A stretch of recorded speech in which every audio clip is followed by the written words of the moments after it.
We learned some really great basic recipes, and now we're at the end of the road. We're gonna finish it off with the Japanese souffle pancake. It's highly Instagram, super popular, and I'm gonna teach you how to do it right now. Let's get into it. Before we talk about the ingredients, I want you to take a nonstick pan and put it on simmer. We want this to be on for a long time because this low heat has to permeate through the entire pan, and we want that even cooking. You also want a lid for the pan. The ingredients are 1.5 tablespoons of whole milk, 2 eggs, a 1/4 teaspoon of vanilla or almond extract, a 1/4 cup of cake flour, 2 tablespoons of sugar, and 1/2 teaspoon of baking powder. Why are we using cake flour? Well, cake flour is lighter by volume, and since we're making a souffle, it does help. If you can find cake flour, go with cake flour. You need to start out with 2 bowls. Your eggs are gonna be separated, egg whites and egg yolks, and that's the first step.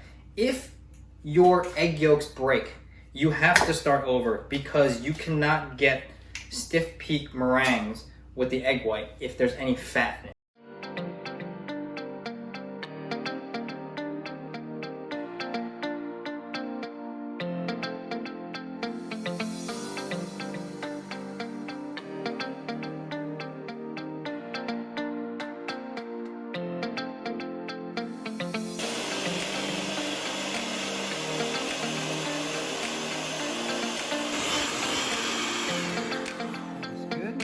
Glossy and stiff. There's an old trick that if you made a proper meringue, you can confidently hold the bowl over your head and it won't get all over you. Looks good to me. Now you're gonna add 1/3 of the meringue just to lighten up the mixture. You don't have to fold it. Once that's incorporated, take the next 1/3 of the meringue and delicately fold it into the batter.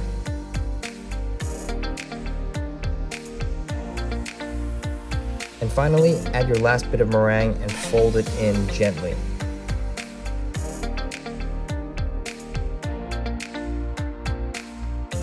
It should result in a light and airy batter like this. Our pan has been on this entire time. You just want it to be an even low heat. We're gonna cook this very slow. The key to these pancakes is to do it in 2 parts. Pour the first layer onto the pan, let it set, and then add another layer on top. Lid it up, 4 minutes, and the first layer should be set. You really don't want to rush this because the outside would be cooked and then the interior would still have raw batter. Now we're gonna build on top with the second layer. Before you put on the lid again, add a few drops of water to the edge. The steam created will help the top part of your pancake cook, and it'll keep your pancake moist and tender. Another 4 minutes later, it's still jiggly. The tops are not fully cooked, but it's okay because we're gonna flip it. Don't flip them aggressively. It's more of a rollover. And they should be nice and tall with even browning. A few more drips of water to steam it one last time for 4 minutes. Now that you've achieved perfect even browning on both sides, lightly press on it and it should feel bouncy and soft. If it feels mushy, then it's a sign that the pancake has raw batter in the center. These look gorgeous and ready to plate.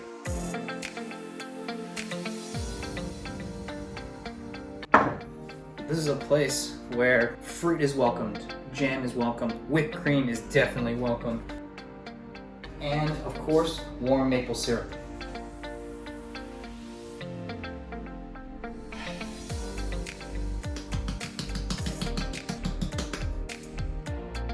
If you didn't notice by now, I'm a huge fan of citrus zest. It's the best way to add flavor and freshness. I'm not gonna say this is my favorite, but it might be. Thank you so much, guys, for sticking to the end. I'm really not trying to reinvent the wheel, but what I've noticed is that so many people have to refer to written recipes far too often. So by reinforcing the use of common ingredients and techniques, I'm hoping that it'll get you excited to use them more often and be nimble in any kitchen situation. If you enjoyed this long episode, please like, comment, subscribe. I'll see you soon.